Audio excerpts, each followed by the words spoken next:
হারামজাদা, দেখ কদ্দুসের মেয়ে ল্যাম্বরগিনি, আর তুই গরিবের বোঝা।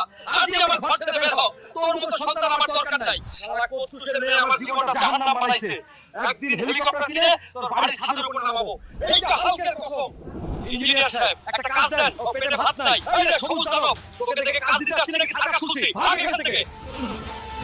এখন কি করব? কাজও পেলাম না, মনে হয় আমার জীবনটা শুধু মার খাওয়ার জন্যই। আয়রন রাজাকে হারালে 50 কোটি, এটা কি সত্যি? শোন গ্রামবাসী, কেউ আছে নাকি যে আয়রন রাজাকে হারিয়ে 50 কোটি জিততে পারবে? না থাকলে পরিষ্কার বল, তোরা সবাই নামর্ত। আমি লড়বো আয়রন রাজাকে, কিন্তু কেউ স্কিপ করিস না। লাইক দে, তারপর দেখ কিভাবে এই হাতে রিং কাঁপিয়ে বদলা নিই। শেষ পর্যন্ত না দেখলে বুঝবি না। ওই গরিব হাল্ক, আমার সামনে দাঁড়াতে আসছিস, তোর যোগ্যতা কি রে? গরিব হাল্ক বলেছিলি না? এই নে, গরিবের খুশিতে আজই তোকে রিং এর বাইরে পাঠালাম।